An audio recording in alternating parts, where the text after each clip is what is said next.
नमस्कार दोस्तों, स्वागत है आपका लर्निफाई के यूट्यूब चैनल में। यह है अपनी आधुनिक भारतीय इतिहास की सीरीज, जिसमें आज हम देखने वाले हैं प्रथम विश्व युद्ध के समय भारतीय राष्ट्रवाद के बारे में कि जब प्रथम विश्व युद्ध शुरू हो गया उस वक्त भारत में राष्ट्रवाद किस प्रकार से चल रहा था। अगर मोटा मोटी अगर हम देखें तो इसमें हम देखेंगे कि किस प्रकार से भारत में होम रूल जो आंदोलन चल रहा था वो किस प्रकार से चल रहा था, उसके बारे में इस लेक्चर में हम जानकारी हासिल करने वाले हैं। और फिर से मैं आपको चाहूँगा, गला खराब है मगर क्या कर सकते हैं, वहीं लास्ट टाइम वाला डायलॉग, अपना घिसा पिटा, अपने पास सब है, दौलत है, शोहरत है, माँ भी है, बस वक्त नहीं है, इसलिए हम गले का इंतज़ार नहीं कर सकते। तो चलिए शुरू कर लेते हैं आज का लेक्चर। इससे पहले वाला जो लेक्चर था उसमें हमने क्रांतिकारी राष्ट्रवाद का दूसरा चरण देख लिया था, जिसमें हमने देख लिया था कि किस प्रकार से गदर पार्टी का 1913 में, मई 1913 में सैन फ्रांसिस्को में उसका गठन कर दिया जाता है। उसके बाद 1915 ईस्वी में राजा महेंद्र प्रताप के द्वारा पहली भारत की निर्वासित सरकार काबुल में बना दी जाती है। उसके बाद में हम आगे चलते हैं तो देखते हैं कि किस प्रकार से असहयोग आंदोलन को वापस लेने के बाद में क्रांतिकारी जो आंदोलनकारी होते हैं वो भड़क जाते हैं और लूट मचाना शुरू कर देते हैं। और इसी के उपलक्ष्य में हिंदुस्तान रिपब्लिकन एसोसिएशन 1924 में बन जाता है। और फिर 1925 में काकोरी कांड होता है। काकोरी कांड आपको पता ही है, ट्रेन लूट ली जाती है पूरी की पूरी। और उसके बाद में 1928 ईस्वी में हिंदुस्तान सोशलिस्ट रिपब्लिकन एसोसिएशन बना दिया जाता है, इसी एचआरए को। और बाद में आपको पता ही है कि किस प्रकार से असेंबली में बम फेंका जाता है और बटुकेश्वर दत्त और उनकी गिरफ्तारी की जाती है, भगत सिंह की, और फिर उनको फांसी दे दी जाती है समय से पहले ही। ये सब चीज़ें हम देख चुके हैं पिछले लेक्चर में। आज का लेक्चर जो है इसमें हम देख लेते हैं प्रथम विश्व युद्ध के समय किस प्रकार से भारत में राष्ट्रवाद चल रहा था। तो प्रथम विश्व युद्ध शुरू कब होता है? 1914 से लेकर 1919 ईस्वी तक मोटा मोटी अगर हम देखें तो प्रथम विश्व युद्ध चलता है। एक मिनट में पानी पी लूँ,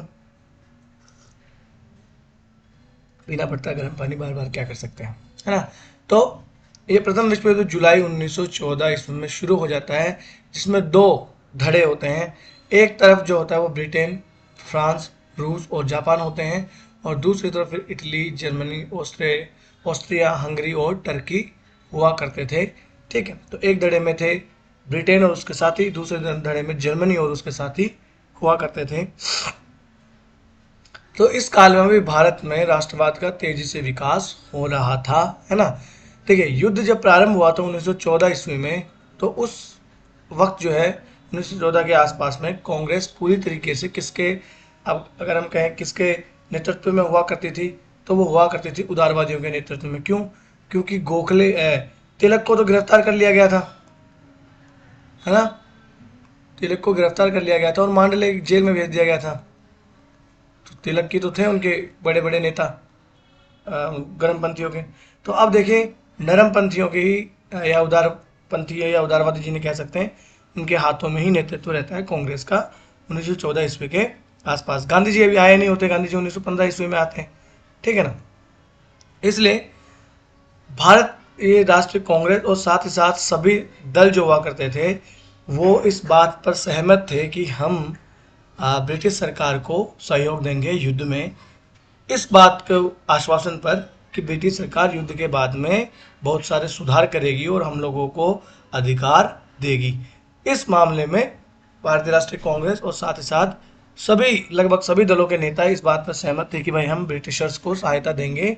ये जो नाजीवादी, फांसीवादी जर्मनी वगैरह हुआ करते थे, जर्मनी, इटली, इनके विरुद्ध हम साथ देंगे ब्रिटिशर्स का, क्योंकि इनसे तो कम से कम ब्रिटिशर्स अच्छे ही हैं। ठीक है, अब देखिए, राष्ट्रवादी जो राष्ट्रीय आंदोलन अपना है उसमें गांधीवादी चरण के शुरू होने से पहले होम रूल आंदोलन एक महत्वपूर्ण भूमिका निभाता है। गांधी जी का आंदोलन कब होता है? गांधी जी 1915 ईस्वी में भारत आते हैं और वो पहला आंदोलन 1917 ईस्वी में भारत में चलाते हैं। इससे पहले गांधी जी कहाँ होते, तो वो दक्षिणी अफ्रीका में अपने आंदोलन वहाँ पर चला रहे होते हैं, या आपको कि एक्सपेरिमेंट वहाँ पर कर रहे होते हैं अपने सविनय अवज्ञा आंदोलनों का।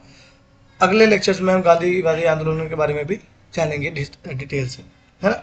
तो यहाँ पर इनसे पहले कौन काम कर रहा था? ये होम रूल आंदोलन ये काम कर रहा था। और ये होम रूल आंदोलन मांग कर रहा था डोमिनियन स्टेटस की, है ना, कि भाई डोमिनियन स्टेटस मतलब एक साम्राज्य के अंदर हमें जो है एक थोड़ी सी स्वायत्तता प्रदान कर दी जाए और जिसमें जो है हम अपना शासन कार्य संभाल पाएंगे। हाँ, इस आंदोलन में जो जो अपना हुआ करता था होम रूल आंदोलन, इसकी सबसे बड़ी महत्वपूर्ण विशेषता हुआ करती थी कि इसमें सभी दल एक साथ आया करते थे, है ना।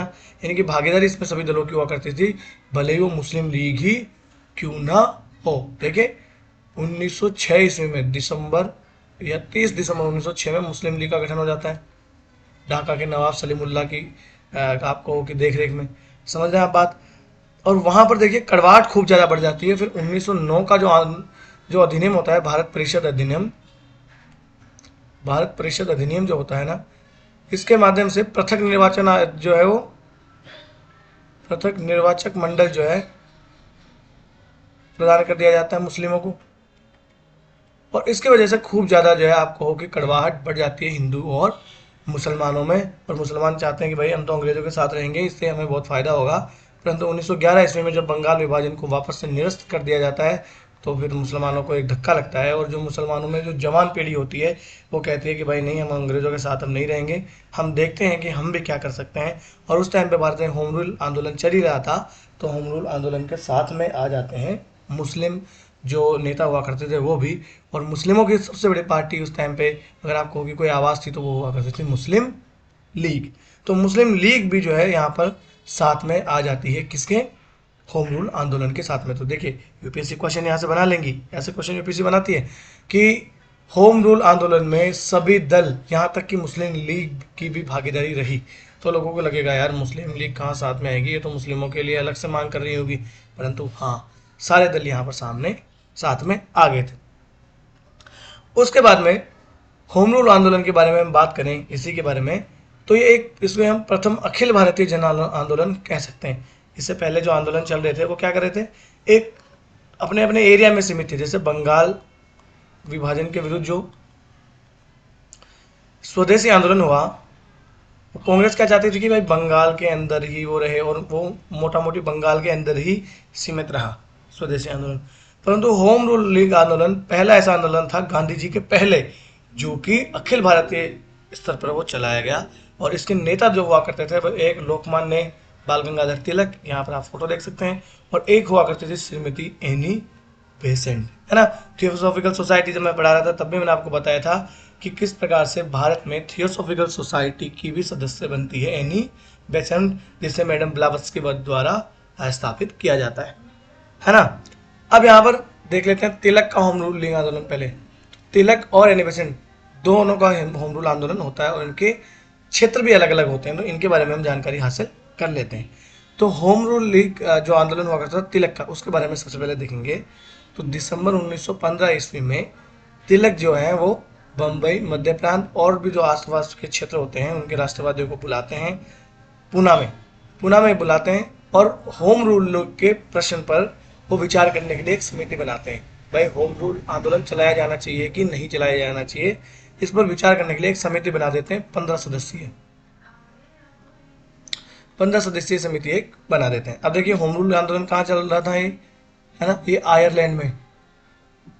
आयरलैंड में जो है ये होम रूल लीग आंदोलन चल रहा था, उसे वहां पर सफलता भी मिली थी।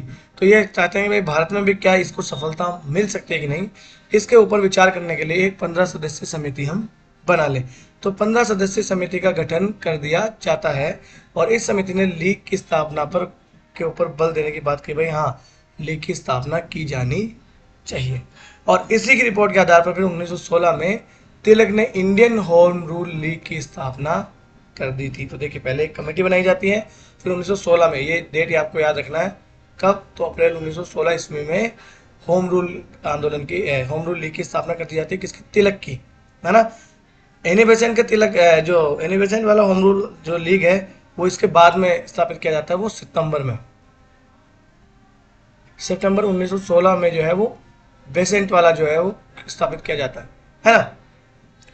तिलक इस लीग के सर्वोच्च नेता थे, परंतु ये किसी भी पद पर आसीन नहीं हुए।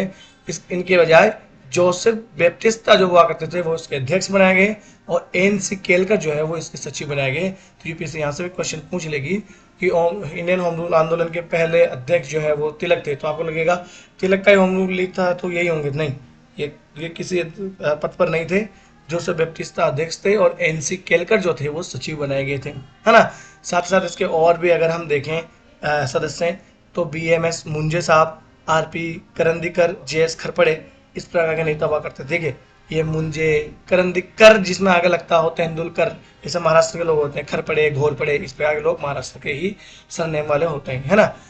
फिर तिलक ने मराठा एवं केसरी समाचार पत्रों के माध्यम से होम रूल लीग आंदोलन का प्रचार प्रसार भी किया था, है ना। ठीक है।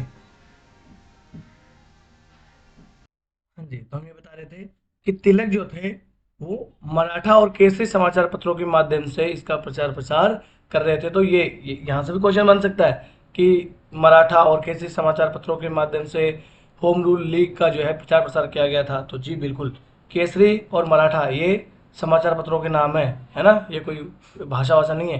केसरी जो था, देखिए मराठा मराठा था इंग्लिश में, और ये जो केसरी है ये मराठी में था। कि आपको याद रखना है, कहीं आपको लगे कि मराठा मराठी में होगा, नहीं, है ना। इस प्रकार से ये आंदोलन चलाया जाता है। क्यों? क्योंकि कांग्रेस जो है वो अभी तक स्वराज के लिए आंदोलन चलाने के पक्ष में इस वक्त नहीं होती है, क्योंकि इस वक्त चल रहा होता है प्रथम विश्व युद्ध और ब्रिटिश सरकार वहाँ बिजी रहती है। तो कांग्रेस ये कहती है कि नहीं, अगर हम भी अभी हम दबाव डाल के सरकार पर ये काम करवाते हैं तो ये तो अनैतिक होगा, क्योंकि, है ना। क्यों अनैतिक होगा? क्योंकि अभी सरकार वहाँ बिजी है और हम इससे, ये तो मौके का फ़ायदा उठाना हो गया ना, और हम मौके का फ़ायदा नहीं उठाएंगे। इसलिए जब कांग्रेस कुछ नहीं कर रही थी तो होम रूल लीग जो है वो कार्य करना शुरू करती है तिलक की, है ना। तिलक की जो लीग थी इसके अंतर्गत कौन कौन से क्षेत्र थे? तो जैसे कर्नाटक है, महाराष्ट्र है, मध्य प्रांत है और बरार का क्षेत्र सम्मिलित हुआ करता था तिलक के जो लीग के अंतर्गत। शेष भाग देश का जो था वो एनी बेसेंट की लीग के अंतर्गत आया करता था। और उसके बाद में अलग अलग क्षेत्रों में और भी बहुत सारी शाखाएं स्थापित की जाती है। लगभग 6 प्रमुख शाखाएं हुआ करती थी। और आंदोलन का मुख्यालय जो है वो किसको बनाया जाता है? पूना को बनाया जाता है, जो तिलक की होम रूल लीग थी उसका। ठीक, उसके बाद में एनी बेसेंट का होम रूल लीग हम देख लेते हैं। अब आयरलैंड में होम रूल लीग आंदोलन ऑलरेडी चल रहा था, तो उसी की तर्ज पर भारत में भी ऐसा आंदोलन चलाने के लिए Annie Besant home rule league जो है इसका गठन करती है ना। और तिलक के जैसे ही इन्होंने भी अनुभव किया था कि कांग्रेस अभी आंदोलन चलाने के पक्ष में नहीं है और हम शांत अभी बैठ नहीं सकते।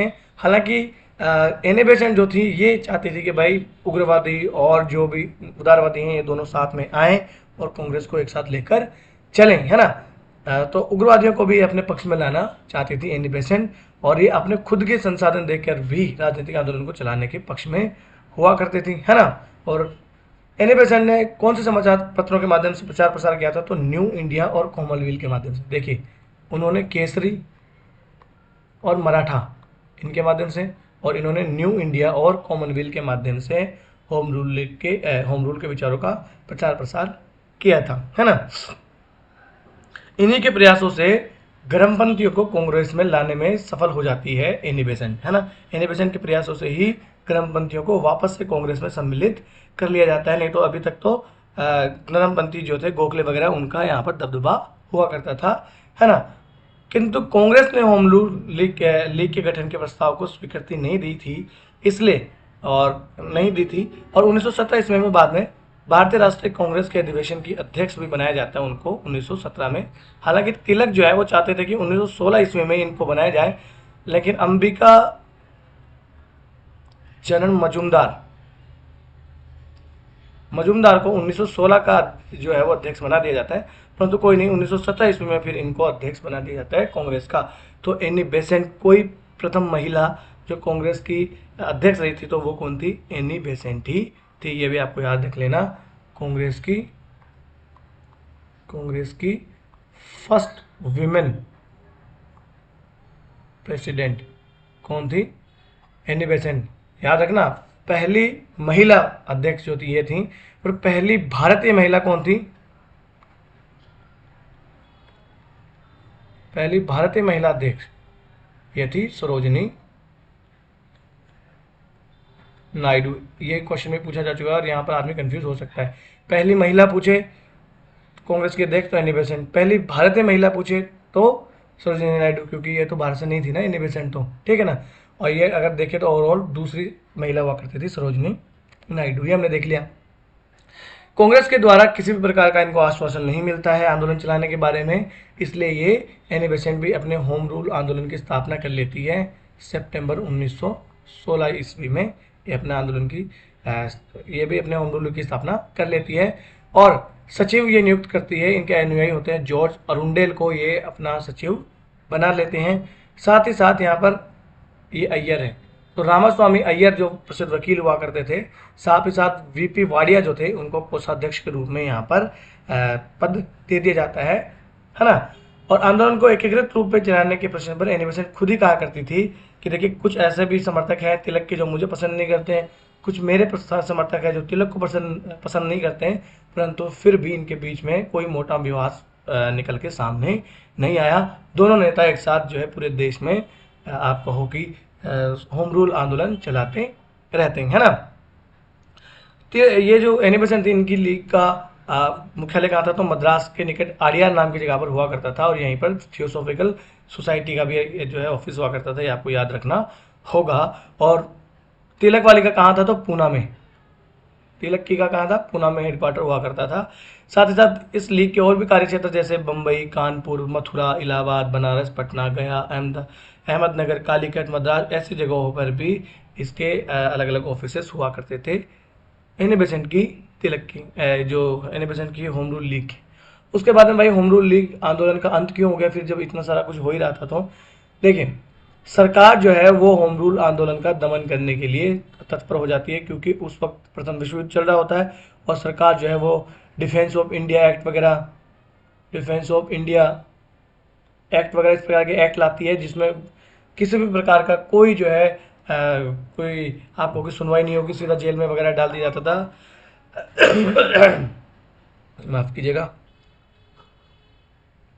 इस प्रकार के अनेक प्रकार के वैधानिक और अवैधानिक कानून लाए जाते हैं, इसके माध्यम से यह आंदोलन धीरे धीरे फिर शिथिल पड़ने लगता है और इनको भी गिरफ्तार कर लिया जाता है, नज़रबंद कर लिया जाता है। अगर गिरफ्तार की बात एग्जैक्ट बात करें तो इनको नज़रबंद कर लिया जाता है ना, एनी बेसेंट को नज़रबंद कर लिया जाता है और बाद में 1917 में इनको छोड़ भी दिया जाता है हालांकि, है ना।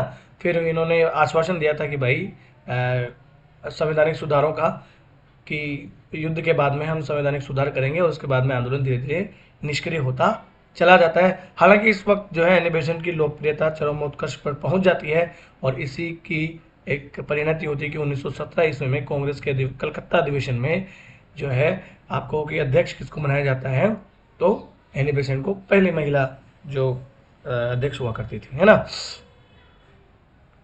ना।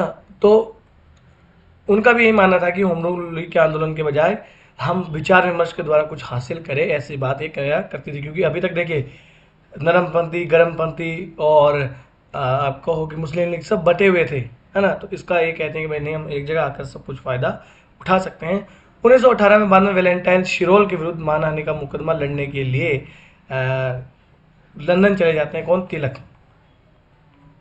मानहानि का मुकदमा मतलब देखिए ये वैलेंटाइन शिरोल नाम के व्यक्ति होते हैं, ये आपको कि पत्रकार वगैरह भी हुआ करते थे। तो ये अपनी पुस्तक लिखते हैं, उसमें लिखते हैं इंडियन अनरेस्ट, है ना।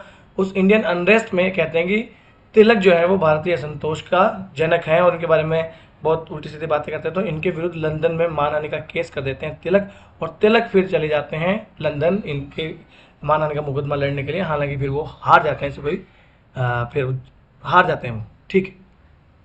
अब देख लेते हैं यहाँ लखनऊ समझौता, या आप कह सकते हो लखनऊ पैक्ट 1916 ईस्वी का, ये याद रखना। ये कुछ मेजर इवेंट्स हैं जो आपको याद रख लेनी है, बिल्कुल भी नहीं भूलनी है। दिसंबर 1916 ईस्वी में कांग्रेस का अधिवेशन बुलाया जाता है लखनऊ में, और इसी अधिवेशन में एनी बेसेंट को अध्यक्ष बनाने की बात करते हैं तिलक, परंतु नहीं बनाया जाता। और किसको बना दिया जाता है? अंबिका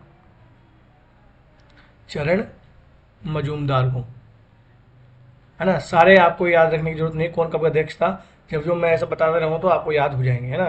कहीं डायरेक्टली इनडायरेक्टली क्वेश्चन सॉल्व हो सकते हैं या मेंस में एग्जांपल देने के काम आ सकते हैं, है ना। तो इसी अधिवेशन में कांग्रेस मुस्लिम लीग के बीच में एक समझौता होता है, जिसे ही लखनऊ पैक्ट के नाम से जाना जाता है ना। 1916 में एनी बेसेंट और तिलक को देशव्यापी लोकप्रियता तो प्राप्त हो ही चुकी थी, परंतु वो कांग्रेस पर अपना कोई प्रभाव अभी भी स्थापित नहीं कर पाए थे, है ना, क्योंकि अभी भी इनके ऊपर नरमपंथियों का दबदबा हुआ करता था। तिलक की इच्छा थी कि भाई अधिवेशन को अध्यक्ष बनाया जाए, परंतु फिर भी अंबिका चरण मजूमदार को उसका अधिवेशन का अध्यक्ष बना दिया जाता है। और फिरोज शाह मेहता जैसे उदारवादी थे, वो कांग्रेस को अभी भी सिर्फ विचार विमर्श करने वाली संस्था ही मानते थे, है ना। हालांकि एनिमेशन अध्यक्ष नहीं बनाई जा सकी, फिर भी लखनऊ समझौते में दोनों नेताओं की भूमिका बहुत महत्वपूर्ण हुआ करती थी, इन्हीं बेसेंट की और साथ ही साथ तिलक की भी, है ना। यहाँ पर ये बात सामने आ जाती है और ये रखा जाता है ये बात सामने कि हम लोग आपस में एकता, जाति एकता और धार्मिक एकता, साथ ही साथ राजनीतिक विचारधाराओं में भी एकता जो है रखकर ही देश को आगे बढ़ा सकते हैं। तो अब तक देखिए जाति के नाम पर अलग अलग राजनीति हो रही थी, आप कहो कि भाषा के नाम पर, धर्म के नाम पर मुस्लिम लीग इधर चल रही थी, और जो है आप कहो कि कड़वाहट बढ़ रही थी, क्योंकि उन 1890 के दशक में गोवध दंगे वगैरह बहुत हो रहे थे देश में, तो माहौल ख़राब था उस वक्त भी, जैसा अभी भी ख़राब है ना। और राजनीतिक विचारधारा भी अलग अलग हुआ करती थी, नरमपंथी, गरमपंथी, क्रांतिकारी। तो ये चाहते थे कि भाई सब लोगों को एक साथ हम मिला लें, क्योंकि हमारे जो है उद्देश्य तो ले दे के हमारा एक ही है भाई, अंग्रेज़ों से हमारी आज़ादी, अभी तो लक्ष्य तो एक ही है हमारा, है ना। तो माध्यम तो अलग अलग है, पर जो मीन्स अलग अलग हैं, पर एंड तो एक ही है ना। इसलिए 1916 में लखनऊ में कांग्रेस का अधिवेशन जो है वो होता है, उसमें उदारवादी भी आते हैं, उग्रवादी भी आते हैं, मुस्लिम लीग के समर्थक भी आते हैं, आपस में मिलते हैं, एक जगह चाय पानी पीते हैं, बैठते हैं शांति के साथ और एक समझौता करते हैं। और समझौते में क्या क्या बातें होती है कि देखिए, प्रांतीय परिषदों में मुसलमानों के लिए जो पृथक निर्वाचन व्यवस्था की गई थी, ठीक है, उस पृथक निर्वाचन व्यवस्था को यहाँ पर ये मान लेते हैं। देखिए 1909 का जो भारत परिषद अधिनियम होता है या पार्लियामेंट्री सुधार कहते हैं, उसमें पृथक निर्वाचन आयोग, निर्वाचक मंडल दे दिया जाता मुस्लिमों को। तो कांग्रेस उस वक्त तो इसका विरोध कर रही होती सभी भारतीय नेता, परंतु यहाँ पर आके कह देते हैं भाई कोई नहीं, आपको चलो ये भी दिया। और पंजाब में तो ये पृथक निर्वाचक मंडल 50% के बराबर हुआ करता था, संयुक्त प्रांत में 30%, बंगाल में 40%, बिहार में 25%। ये आपको सारे याद रखने की जरूरत वैसे नहीं है ना। फिर यहाँ पर एक बात करते हैं भाई, केंद्र विधायिका में 150 सदस्य होने चाहिए, और उन 150 में से 120 तो गैर सरकारी होने चाहिए। गैर सरकारी मतलब जो ब्रिटिश सरकार के अलावा चुने गए हों, ब्रिटिश सरकार चुनते हैं तो वो सरकारी, तो उसके अलावा चुने जाए 120 सदस्य, है ना। और उस 120 में से एक तिहाई लोग जो है ना, यानी कि 120 में से एक तिहाई मतलब लगभग 40 लोग जो हैं वो मुसलमान होने चाहिए। तो इस प्रकार एक तिहाई आरक्षण की बात इधर भी कह दी गई, ठीक है। फिर उन्होंने ये भी समझौता कर लिया है भाई, कोई भी ऐसा विधेयक हो, है ना, जो कहीं पर भी रखा जाए, कोई संकल्प रखा जाए, कोई धारा रखी जाए, है ना, जो सरकारी या जो गैर सरकारी सदस्यों द्वारा प्रस्तुत किया गया हो और जिसका असर किसी दूसरे संप्रदाय पर पड़ता हो, उस पर तब तक विचार नहीं किया जाएगा जब तक प्रांतीय विधानमंडल में उस संप्रदाय के जो 3/4 सदस्य यानी 75% जो लोग हैं ना उस बिल के पक्ष में हाँ नहीं कर दें, तब तक हम जो है उस पर कोई चर्चा नहीं करेंगे। समझ में आया नहीं आया? देखिए जो भी हमारी जो असेंबली है, उस असेंबली में कोई भी ऐसा प्रस्ताव नहीं लाया जाएगा जो किसी धार्मिक समुदाय से संबंधित हो और उस पर लगभग 75%, उस समुदाय के 75% जब तक हाँ ना कर दे भाई इस पर चर्चा होनी चाहिए, तब तक उस पर चर्चा नहीं की जाएगी। तो बहुत मीठी मीठी चुपड़ी चुपड़ी बातें की जाती है यहाँ पर, ताकि जो है वो मुसलमान सब लोग जो है देश में एक साथ आ सके, उदारवादी उग्रवादी सब एक साथ आ जाएं। और यहाँ पर देखिए, ये आपको याद रखना है, आपको कंफ्यूज करने के लिए दे सकती है यूपीएससी, कि यहाँ पर पृथक निर्वाचक मंडल को मान लिया गया था। तो हाँ बिल्कुल मान लिया गया था, क्योंकि पहले इसका विरोध हो रहा था, परंतु अब जो है वो मान लिया जाता है। इस प्रकार से ऐतिहासिक समझौता होता है 1916 का लखनऊ पैक्ट। इसमें कांग्रेस ने हिंदू मुसलमानों के लिए अलग अलग निर्वाचक मंडलों की बात को स्वीकार कर लिया था और सीटों के बंटवारे को भी सुनिश्चित कर लिया था कि भाई 150 में से जो है 120 जो निर्वाचित होगी, उसमें से 1/3 जो है वो मुस्लिमों की होगी, है ना। तो इस प्रकार से ये बंटवारा भी कर लेते हैं, है ना। साथ ही साथ इस समझौते में संयुक्त प्रांत की वजीर हसन और राजा महमूदाबाद के जो नेतृत्व वाली एक पार्टी होती है, यंग पार्टी, वो भी इसमें जो है शामिल हो जाती हैं। साथ साथ मुंबई और संयुक्त प्रांत के मुसलमानों को उनके अनुपात से अधिक प्रतिनिधित्व इसमें दिया जाता है ना। इस प्रकार से देखिए आरक्षण भी यहाँ पर दे दिया गया, पृथक निर्वाचक मंडल जो है उसको भी स्वीकार कर लिया जाता है यहाँ पर आके, है ना। तो इसी प्रकार से यहाँ पर लीग और सब साथ में आ जाते हैं। तो आज का लेक्चर बस यही हम समाप्त कर लेते हैं। तो मुख्यतः इसमें हमने होम रूल के बारे में पढ़ाई की है। अगला जो लेक्चर होगा उसमें हम देखेंगे कि गांधी जी का आगमन किस प्रकार से होता है, और अब जो राजनीति चलेगी वो अलग ही तरीके की राजनीति आगे चलने वाली है, अलग ही तरह के आंदोलन चलेंगे। अब तक जो है वो कुलीनों जनता से कुलीनों की राजनीति अब तक हो रही थी, है ना। यानी जनता के बीच में राजनीति नहीं हो रही थी, बड़े बड़े कुलीन लोग ही राजनीति कर रहे थे। मगर अब गांधी जी के आने के बाद में ये राजनीति का स्तर कुलीनों से जनता की ओर आ जाएगा। और पहले जो मजदूर, आप कहो कि महिलाएं, मुस्लिम, ये सब लोगों का अलग अलग चला करता था आंदोलन, अब वो सब एक धारा में, गांधीवादी धारा में समा जाते हैं, है ना। तो ये कल देखेंगे हम गांधीवादी आंदोलनों के बारे में। तो आज का लेक्चर हम यहीं समाप्त कर लेते हैं। इस लेक्चर की अगर आपको पीडीएफ चाहिए तो आप जाइए लर्निफाई अनलॉकिंग नॉलेज के नाम से टेलीग्राम पे अपना चैनल है, यहाँ से आप स्कैन कर सकते हैं और डिस्क्रिप्शन बॉक्स में लिंक भी दिया हुआ है। वीडियो अगर आपको अच्छा लगा हो तो लाइक कर दीजिए और चैनल को सब्सक्राइब कर लीजिए। और भी आपका कोई भाई बंधु मित्र सगा दोस्त हो जिससे लगता हो आपको कि भाई सर अच्छा पढ़ा रहे हैं और अगर हम रिकमेंड करें तो कुछ ना कुछ फ़ायदा हो जाएगा, तो आप अवश्य कीजिए। आपका एक एक लाइक, एक एक कमेंट जो है, एक एक सब्सक्राइब जो है हमारे लिए बहुत महत्वपूर्ण है, क्योंकि कृपा यहीं अटकी हुई है, मोटिवेशन यहीं से आता है ना। बाकी आपको कोई सलाह लेनी हो या कोई सलाह देनी भी हो तो आप हमें अवश्य कमेंट्स बॉक्स में लिख सकते हैं। बड़े लोकतांत्रिक ढंग से हम अपने इस छोटे से परिवार को आगे बढ़ाएंगे। नमस्ते, धन्यवाद।